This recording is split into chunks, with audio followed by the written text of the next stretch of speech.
Good evening and welcome to the Laughing Monkey Music Show. Today we have on Timmy. Timmy is from the New Roses. How are you doing today? I'm great, man. Thanks for having me on the show. Well, I come across your music not that long ago. I've been loving it and listening to it a lot. I wanted to hopefully bring more people to your audience, your fan base. You are the singer That's the and the plan. guitar player, and Yeah, your voice is killer. I can't. I don't like to classify voices, but you have that really deep, raspy voice. I don't know. You do a lot of covers too, and you do them well. So your range is really good. From Queen to CCR, your own music is just really good. Which the links will be on there for everybody to check out. Could you talk a little bit about yourself and the band? The beginnings of sure. you and the band, so people know.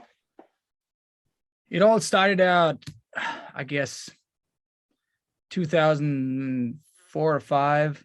I was still a teenager, and I just started playing in a rock band called Trivial, and it was like a school garage band kind of thing. We played Motorhead songs, but next song was the Rolling Stones, and then we played a Rage Against the Machine song, exactly stuff like that.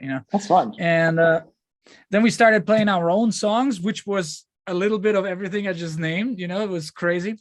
So and we started touring around like our area. Like a 10-minute drive would be like a fantastic, like, big thing for us. And we started playing, and then I met Urban. Urban is the drummer of the New Yep. Roses, and he was playing in all kinds of bands at that time. He's 8 years older than me, so he was like in his mid-20s already, and he had a plan, and he had an okay doing cover band, like rock cover band. So I met his guitar player in a bar, and he took me to the rehearsal room after a long drinking session the next morning. And then I met Urban in the rehearsal room, and then we started. I know exactly, like, we played Rock and Roll by Led Zeppelin, we played Mhm. American Girl, and then we did Sweet Home Alabama. And we played these three songs, and then they looked at each other and said, "Oh, damn, now we gotta fire our singer." And then I was in my first band that actually, like, made some cash, and that was an amazing thing for me. Like, wow, it music doesn't cost money, it can actually make you money. That was like a thing that never occurred to me. So then I played with Urban in every bar, in every biker garage, and like all over our area. And we played all these songs that you mentioned in the introduction, like CCR, Elvis, Stones, Guns N' Roses, Aerosmith. And that's how I had to learn to improve my range, because we wanted to do all these songs, and I wanted to do it in a proper way. So I had to learn how to sing a little bit like Paul Rogers, and then I took a little of Steven Tyler, and I was fascinated by all these vocal Yeah. geniuses. So we did that for a couple of years, and but I always had that feeling like, man, it's great to be in a band making money and playing live every night, but there's something missing. So, Mhm. and I found out that it's like writing your own songs and playing your original stuff. And then one night I came to Urban and said, like, man, I don't think I can do this like for very much longer. I think I need to do my own thing. I think we need to write songs, and you're my favorite drummer, so I would be like very happy if we start this thing together. And he wasn't convinced, because he was in a lot of bands, and they were all like broke up, and they had financial trouble and fighting over money, and that is the worst. So he wasn't convinced. And but I remember the exact moment that convinced him. It was in, I guess, 2009 or something. And um the AC/DC went on tour, on the Black Eyes tour. I guess it was the Black Eyes tour, yeah. And they had an opening band at that time called The Answer from I Ireland. remember them. Yeah. Great Yeah, voice. good. And they were supposed to play in Wiesbaden, that's pretty much where we come from. Mm-hmm. But they had to cancel their show opening for Blackstone Cherry because they went on tour with AC/DC. So I was like doing a lot of drinking in that venue. And so I knew a couple of guys working there. And one night they called me and said, like, hey man, do you still have that band? Can you just show up and play maybe 30 minutes, just so we have an opening act because the answer canceled. So I called Urban and said, like, hey man, I guess it's like 2 days, in 2 days we have to play, and do you want to do it? And then we went there and we had 3 original songs. And then we played those 3 songs, and then we played, I think, Simple Man and Get a Haircut and The Wait, I guess it was, like kind of that. So we played like a 30-minute set, and we went off stage and people went crazy. They came like, hey man, where's your CD? Where's your shirt? And we're like, we don't have any CDs or no shirts. We just showed up to play. So, and we were backstage, and I looked at Urban and said, like, man, we got to do this. And he said, like, yeah, man, we got to do this. And then we started playing our original songs, but it was a long way, like another 3 years until we had the master plan for the New Roses. But yeah, then we started 2012. We came up with the first record of the New Rose. So you write all this, most of it. So is that I come up with the initial ideas, and they're very colorful. So it's like one song is still very like hot rock. The next song sounds like pretty country and stuff like that. So all the guys in the band, we turn all these songs, or we pick the songs together, and then we turn the ideas into New Roses songs. So I just come up with the initial ideas, and then we like put them all together. Yeah, there is one single of yours that does sound very country-like. I'm surprised how country it sounds. Because you have a lot of rock, and I was like, "Whoa, I wasn't expecting this." It's like a slower song. It's when you're at a pickup truck too. It's a very cowboy song. Like it's eluding me, the title. We have a song called "Life Ain't Easy for a Boy with Long Hair." We have a song called "One More for the Road." Is a very country song. Country, yeah. So we have a couple of them. You're in Germany, obviously from Germany. Learning English. When did you start learning English? Because your English is like probably better than mine. Not only have one language. Man, I'm always amazed when people learn English, and it's always better than the people that live in America. I think that was part of the I want to do a proper job thing, because there's a certain melody in the language that makes rock and roll. That's my opinion. In my opinion, that's why English is pretty much the only language that rock and roll works in. I agree. A couple of exceptions, but mainly it's English, because to me it's the flow that comes with it. It's the it's not that harsh, it's not that edgy like German. We have all these and stuff like that. That is that, and so when you stand on a stage and you sing like, I don't know, please allow me to introduce myself, stuff like that, it doesn't sound as cool as when you do it the proper way. So I learned and practiced a lot to get that right, tongue for all this. And fortunately, when Urban and me started playing in all these bars, we had like 2 bars that were Irish pubs that we used to jam, like one night there, next night there. And at that time, we still had that European headquarters of the US Army that was right there in Wiesbaden. So every night it would be packed with military guys. And one of them became my best friend, and we're till this day. And he taught me everything. Like, he took me, I think it was his first night in Germany when I played my second show ever in that bar. So wow. we kind of connected right there. And he said, hey, I got a barbecue tomorrow. So come over. And I went there, and all these soldiers were there, and they were listening to songs that I would never ever hear if it weren't for those guys. I didn't know who Jamie Johnson was. I didn't know all these guys. Chris Stapleton was nobody at that time, and all these like guys that just started, and you would never hear from them. You wouldn't even hear from Brad Paisley in Germany. You wouldn't even know who that is. And he's huge in America. And so I could hear all those songs, and I listened to the lyrics, and I listened to how they would sing, and I learned and practiced and asked stupid questions. I walked around like a child, pointing at shit, going like, what is this? What is that? And what did you say?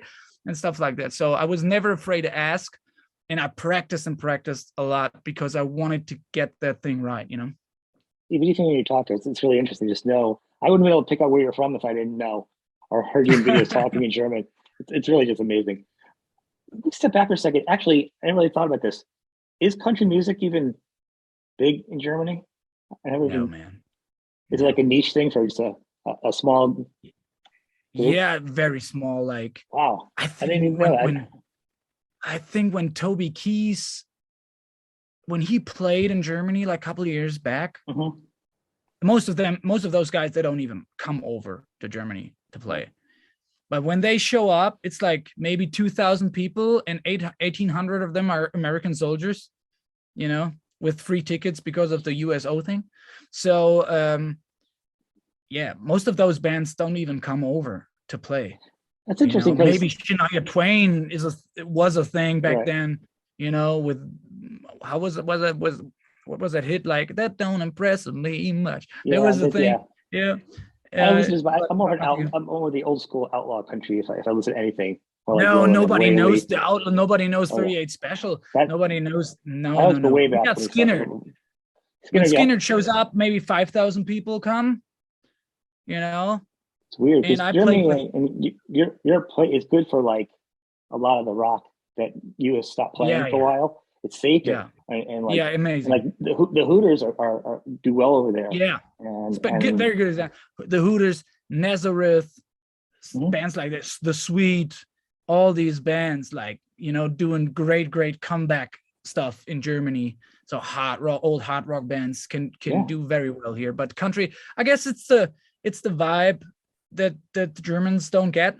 I know it's relatable. It's either relatable, like the cowboy life, the visuals. We don't have pickup. Nobody drives a pickup truck, man. Nobody wears a cowboy hat. Nobody, cracks a beer open, beer cans, stuff. We have bottles. Nobody visits their dad in prison, and nobody talks about their drinking problems in in public. So country music makes no sense for us.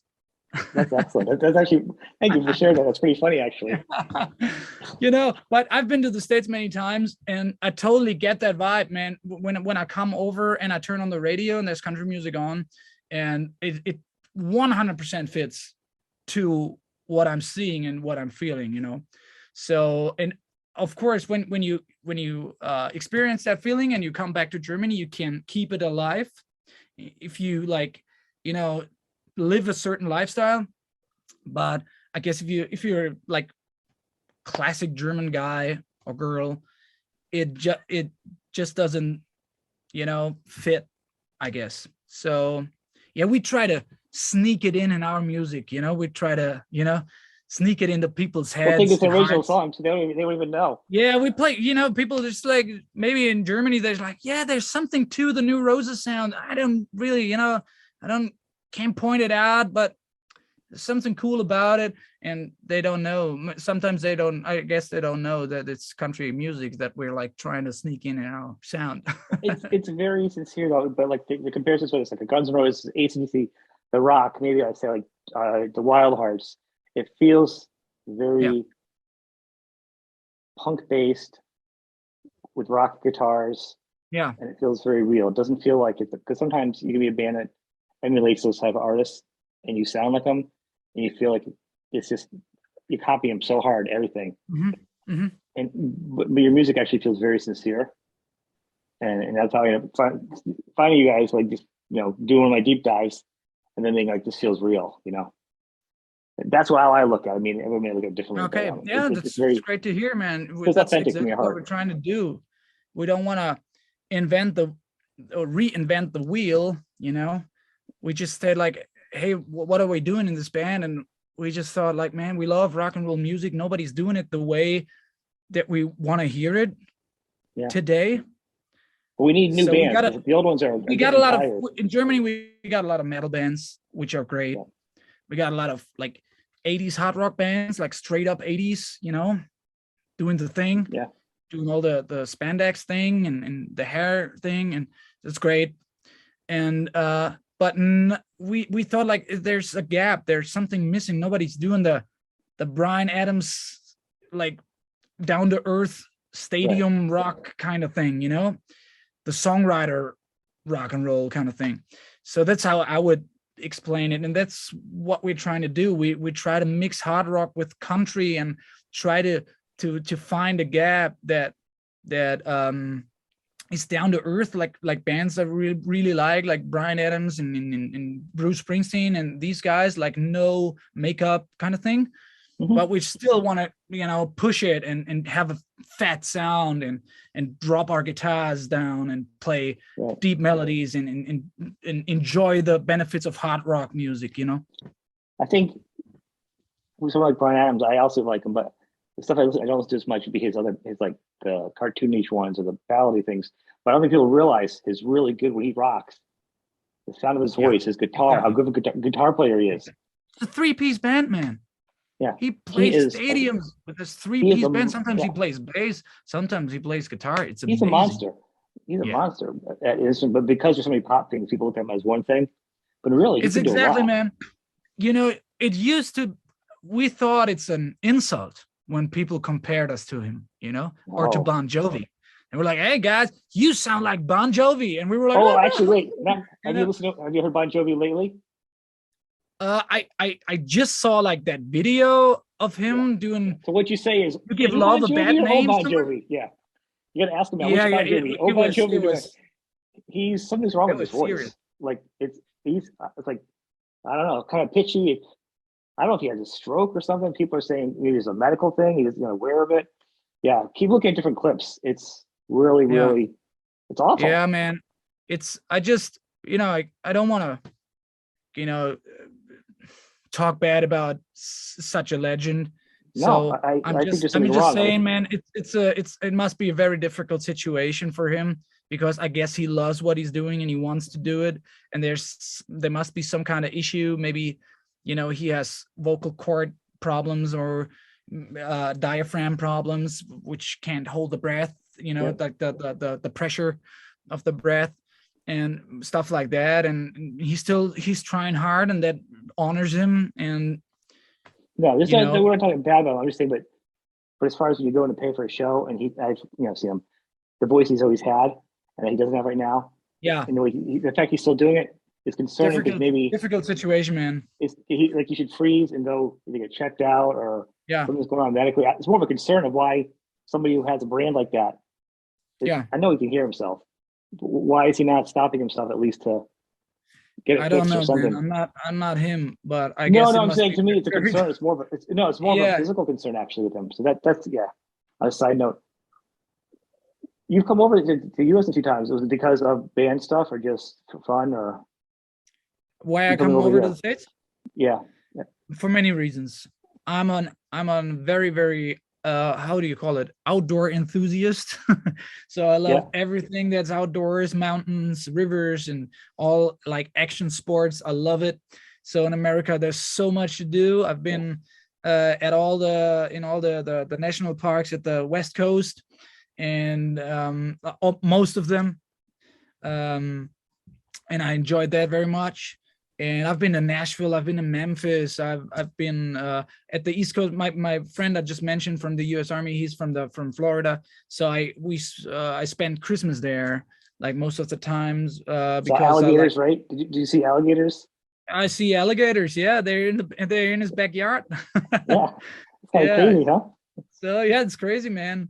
So, but that's the main, like, especially like Christmas. You know, you go out on the porch and you hear the crickets and the mosquitoes, and you sit there and you have like some country music on or some like classic Mellencamp stuff or something, in the background.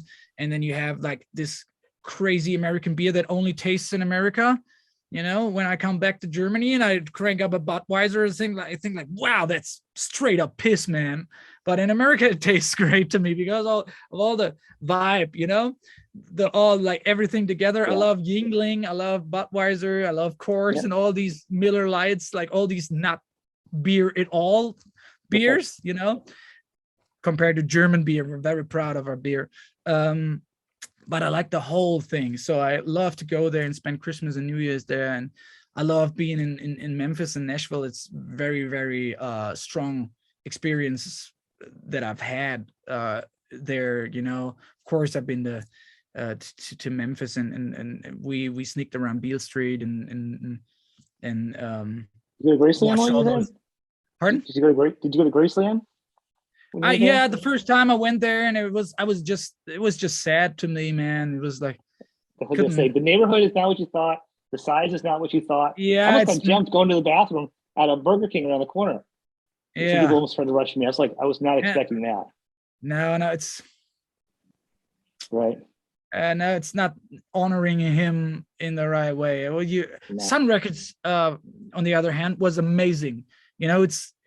We were in there and we're like, I couldn't go in. I got there, it was closed. When I went there, it was closed. Man, yeah, but you would think it's closed because there's no big deal about it. You can just go there, and they were still recording like local bands, not like U2, of course, yeah, but they had like local bands, and they had the sign $150 an hour. You can record your shit, still do it on the microphone that Elvis used.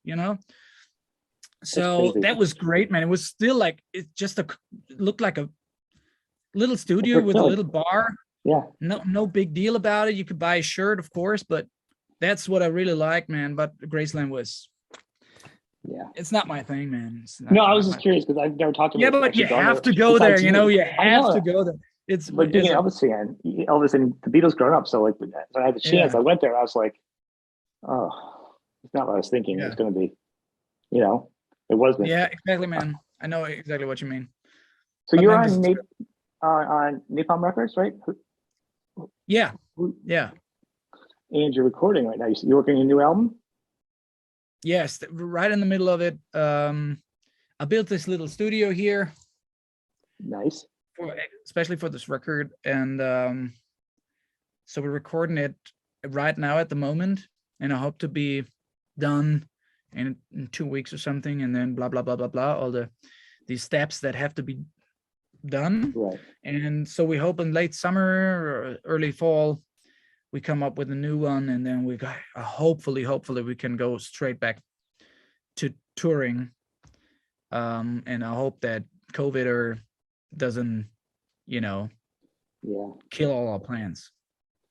I was you think is there a goal at some point to come to the US? We've been to the US. We've been to the Kiss cruise 2 times. Yeah. Which was great. So we played on the boat.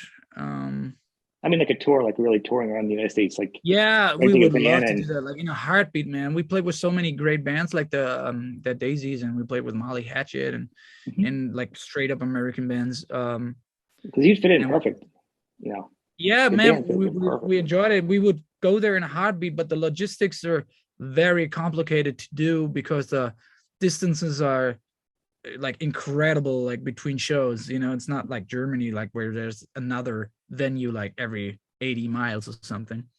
So this is a different game, and you have to get the back line, you have to get your visa, and blah blah blah blah blah. So, but if the right tour comes up, and of course, man. Like if Kiss tours America, there are like 1 million bands that want to open for them in America alone. So why should they pick a band from Germany? So we're still waiting on that right moment. And when that happens, we're the first one on the plane to get over and rock the States, man. It's been great for us to play on the Kiss cruise the 2 times, and we mentioned we realized that the American rock fans, they don't uh they don't I don't know the English word, like they don't separate German bands and American bands. They just love rock and roll, you know. It's like, oh, you're a German band, so what? You know, you just played a great rock show, so who gives a shit where you're from? You know? Well, I don't think anybody would know because the kids, you don't sound, you know, I guess, you know, you don't sound German either. So it's just, you know, so it's the same rock. It just sounds like rock and roll. Like I said, we try to have the right flow that rock and roll music needs to be rock and roll music. So we think. And but we were afraid. A lot of people told us, man, if you go to the States, it's like trying to bring Coca-Cola back to the United States. You know, nobody needs you there. They invented that shit, you know. So we said, like, but I guess maybe we can, you know, add something to the menu, because I know I love American rock and roll music. I love American country rock music. So, but in the last couple of years, I don't hear a lot about bands that do this thing that we do, as we do it, you know. So I thought, like, maybe it's missing globally, you know. Maybe there's a gap, like, globally. There's a huge one happening. Like, fit in. There's a huge one because there's a huge gap happening right now. Once the Scorpions stop touring, all the big rock bands are retiring next couple of years. They're all in their 70s. There's a certain point where their rock's going to have all the big guys going to be gone. They need a new generation of electric guitars. And I think, actually, I disagree. I think the person would say, you have a ton over here of Coca-Cola. Well, then be Cherry Coke. So, because here's something coming over that people would tell you, I'll give you an excuse. They don't really want to hang out with anyhow, because clearly they're not going to achieve their stuff. You're also a German rock band. And how many German rock bands are over there in USA? Probably just a few. So that's your advantage. You are different in a way of its own. You have your own influences, your own sound. And in almost a way, it could be like more exotic because you're from Germany. It's something different than just seeing the same bands on the strip. So we're more than willing to find out. So I hope someone grabs you. Yeah, it does that. Yeah. And maybe this podcast is the big breakthrough, man. Maybe somebody sees it that makes all the decisions. You never know. You never know who watches this show. You never know, man. I get surprised that you hear who's watching this show. The last thing before we wrap this up, guitars. What are your gear? I like to talk gear a little bit. What do you have for your setup? Okay, I try not to fuck this up because I'm not a geardo at all. No wrong answers. You don't have to go too deep. Just your guitar, strings. So for all the nerds that are watching, and I mean nerd in a good way, you know, for all the guys that really like dive into everything, I'm not that guy. I don't have any plan about my instruments. I just pick them. I pick them up. I play them. If I like them, I try to keep them, and then I play them forever. And that's pretty much it. So I have this very good friend that I've known for more than, I guess, 20 years now. So, and he's now in his mid 70s. So he played with Rory Gallagher, or he fixed his guitars and stuff like that. So he knows everything about everything that has ever been done with guitars. So, and because I've known him for all my musical life, I never had to learn it myself because it was always like bulletproof to give him guitars and then get him back like ready for action. So I have at the moment, I love my Les Pauls, my ES Les Pauls. You see them? Oh, hollow body. Nice. Hollow body Les Paul, yeah. Wow. Which is great. Andy, the guy I was just talking about, Andy, he told me to get one. He saw it. It was a new model, I guess, like 7-8 years ago, and he called me and he said, like, man, this might be your thing. And he brought it to a show, and I played it on stage, and I just kept it right away. So I have two of those. I have one here and another one there.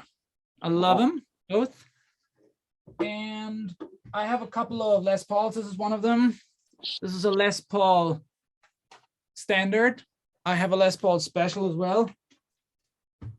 And I got a Telly and I got a couple of acoustic guitars, mostly Gibson guitars, and Do you keep I the play a pickup German stock? brand. Pardon? Do you keep the pickup stock in them? Are the pickups the same that come with them? Are you swapping them out? I the one acoustic guitar I bought in a pawn shop in Florida. Mhm. He wanted like $150, and I was like, "Yeah, okay, I take it." That's where most of my guitars are from. Are online people selling them. The red one behind me. Yeah, but it was $150 was or maybe $250, man. And it's a songwriter deluxe. It's an amazing guitar. I used it for all my recordings. It's a great Gibson guitar. I played mostly every night during my shows. So I think it's the best way. I mean, the yeah, red one man. behind me. I love it. My red one is an So, Aria Pro 2 from like yeah, '83, and it cost me $40 from somebody. yeah, man. You They never didn't know they price didn't know is the right. value of it. I just got it. I looked at the neck, made sure the neck was fine. I said, "Here's your $40. I'm out of here." Yeah, exactly, man. So yeah, and I play a German brand called Hughes and Kettner. It's a German brand for amplifiers. It's Yeah. great. Tommy Thayer has an like special edition of it. Here's a signature model. Yeah. And I love this amp. It's a very tiny amp. It's just like this size, and it got 200 watts. Wow. So, and you can level it down to 2 watts if you like, and because I mainly focus on singing. I don't want to jump around on all these pedals during the show. So it's an analog amp, but you can like program it with all you need. You can also program the levels of the podies, so you can program the same sound with a little less gain, on Yeah. the next button. So you don't have to use your guitar all the time and open and close the podies and try to find the right range or the right level of gain and all these things. So I just push a button and I'm sure I'm 100% where it needs to be, and I can switch between a sound with high gain, quarter delay, to a sound like with flanger, clean, and more watts, and like all these things in one push. So it's very easy to use as a vocalist, and I would say it's 80% of sound.